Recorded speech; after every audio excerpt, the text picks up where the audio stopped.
আবাসন খাত নিয়ে একটা অভিযোগ আছে সাধারণ মানুষের অথবা অর্থনীতিবিদদের। তাদের অভিযোগ যে সরকার প্রতি বছর বাজেটেই কালো টাকা সাদা করার একটা সুযোগ দিয়ে থাকে এবং এটা দুর্নীতিকে উৎসাহিত করে। আমি একজন সুশীল সমাজের মানুষ বলতে পারেন। আমি একজন যেহেতু ডক্টরেট করেছি, বিজ্ঞানী ছিলাম, কৃষি বিজ্ঞানী। যদি বলি যে ব্ল্যাক মানি হোয়াইট করা, এটা নৈতিকভাবে সমর্থনযোগ্য নয়। যার জন্য আমি এই দায়িত্বপ্রাপ্ত হওয়ার পরে আমি আগে বলেছি 2 মাস 10 দিন মাত্র হয়েছে রিয়া প্রেসিডেন্ট। আমি কিন্তু ব্ল্যাক মানি হোয়াইটের কথা বলিনি, কারণ যে টাকাটা অপদর্শিত রয়েছে, অপদর্শিত টাকার ব্ল্যাক মানি দুটো ভিন্ন জিনিস। কারণ চুরি করা টাকা, চাঁদাবাজির টাকা, ঘুষ খাওয়া টাকা আর ব্যবসার বৈধ টাকা এক জিনিস না। কোশ্চেন হচ্ছে ব্যবসার বৈধ কী টাকা।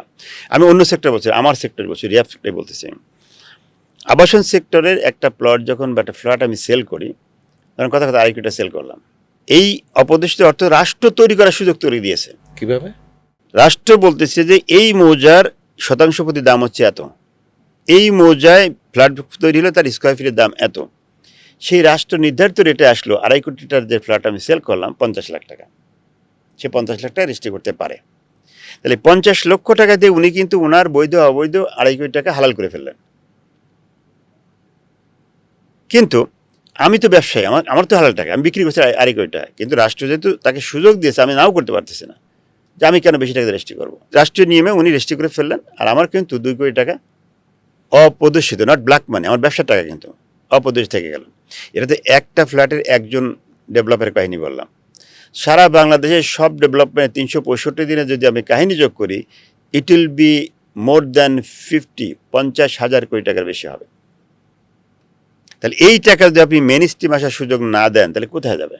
বাংলাদেশে এই যে রেজিস্ট্রেশন খরচ 15%, এটা সারা পৃথিবীর কোথাও নাই। আপনি চায়নাতে 5%, মালয়েশিয়ায় 5%, ব্যাংককে 5%, হংকংয়ে 3.8%।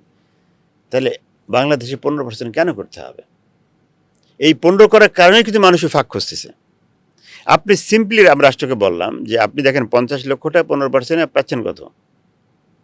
7.5 লক্ষ টাকা আপনি ট্যাক্স পাচ্ছেন। আপনি এটা 3% করেন, আর রেজিস্ট্রিটা অ্যাকচুয়াল খরচ হবে। তাহলে 2.5 কোটি ইন্টু 3%, 3 পয়সা 75, দেখেন 7.5 লাখ টাকা পাচ্ছেন আপনি। তাহলে রাষ্ট্রের কিন্তু এখানে ইনকাম বাড়বে, আর অন্যদিকে অপদর্শিত অর্থ বলে কিছু থাকবে না। প্রত্যেকটা সাব রেজিস্ট্রার অফিসে সাব রেজিস্ট্রার, এসি ল্যান্ড, টিওনো, সরকারি কর্মচারী প্রত্যেকেই জানেন যে কোন মৌজার কত দাম, গুলশানের ফ্ল্যাটের দাম কত, তেজগাঁর ফ্ল্যাটের দাম কত, মিরপুরের দাম আমরা জানি না? সাধারণ পাবলিকও জানে, কিন্তু জানার পরেও কেন কম রাখা হয়েছে? ওই যে অসাধু উপায় পয়সা ইনকাম করার জন্য। যে এনবিআর কর্মকর্তা 900 কোটি টাকার উৎস কি, 300 কোটি টাকার উৎস কি, 1000 কোটি উৎস কি, আপনারা কিন্তু লিখতেছেন, কিন্তু সাব রেজিস্ট্রারে দেখা যাচ্ছে তার অর্থের বিশাল অডেল টাকা কোত্থেকে আসে, কত টাকা বেতন পান ওরা। এই যে অসাধু যে পন্থাটা, এই পন্থাটাও কিন্তু বন্ধ হয়ে যায় এই সিস্টেমটা হলে। আমরা চাই রাষ্ট্রের প্রত্যেকটা অর্গান, যেহেতু এদেশের মানুষ বেসিক্যালি, আমি ব্লেম দিচ্ছি না, এটা আমাদের শিক্ষা ব্যবস্থার দোষ যে আমরা প্যাট্রিয়টিক নেশন তৈরি করতে পারিনি, অনেস্ট নেশন তৈরি করতে পারিনি, এটা আমাদের দুর্ভাগ্য। সে কারণে আমি বলছি যে যেহেতু জাতিগতভাবে আমাদের মধ্যেই মানে খারাপ টেন্ডেন্সি আছে, সো এই জাতিকে ভালো করার জন্য বলো যে যদি ফুল ডিজিটাল করা যায়, যে মানুষের হাতের কোনো টাচই থাকবে না।